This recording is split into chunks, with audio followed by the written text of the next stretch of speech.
ആ അതൊക്കെ പറഞ്ഞ് ശരിയാക്കിയിട്ടുണ്ടെന്നേ. അതൊന്നും പേടിക്കണ്ട. എല്ലാം ശരിയാ. പിന്നെ ഞാൻ ഇന്നലെ പറഞ്ഞ കാര്യമില്ലേ, നമ്മൾ ചടങ്ങ് വെച്ചേക്കുന്നത് ഉച്ച കഴിയുമ്പോഴത്തേക്ക് ഒരു 3 മണിക്കാ ചടങ്ങ് വെച്ചേക്കുന്നത്. അപ്പൊ അതനുസരിച്ച് മറ്റ് കാര്യങ്ങളൊക്കെ ചെയ്യണം. ഞാനിന്ന് ഇന്നലെ പറഞ്ഞ ലിസ്റ്റൊക്കെ തന്നല്ലോ, അതൊക്കെ തയ്യാറാക്കി വെക്കണം. അത്രേ ഉള്ളൂ. ബാക്കിയെല്ലാം നമുക്ക് ചെയ്യാം. എല്ലാം കൃത്യമായിരിക്കണം. നമുക്കൊരു വീഴ്ചയും ഇതിനകത്ത് വരാൻ പാടില്ല കേട്ടോ. കാര്യം മക്കളൊന്നും സ്ഥലത്തില്ലാത്ത കേസായത്. ഓക്കെ ഓക്കെ, ശരി ശരി. ഓക്കെ ഓക്കെ, ശരി ശരി, ഞാൻ വിളിക്കാം. ഓക്കെ.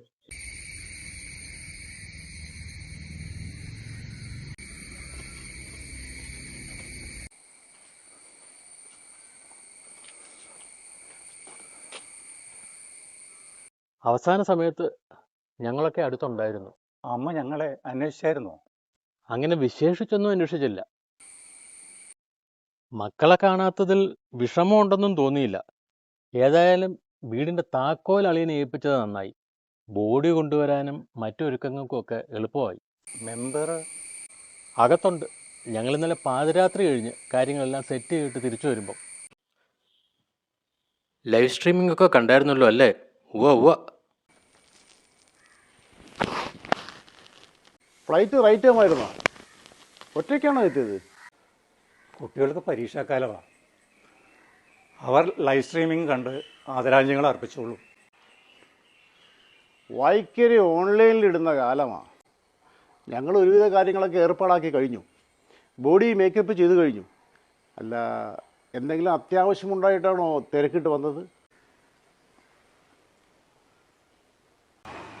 മെമ്പറെ, ഒരു സംശയം. ഇപ്പോൾ മൊബൈൽ മോർച്ചറിയിലിരിക്കുന്ന ബോഡി അമ്മയുടേത് തന്നെയാണോ എന്നൊരു സംശയം.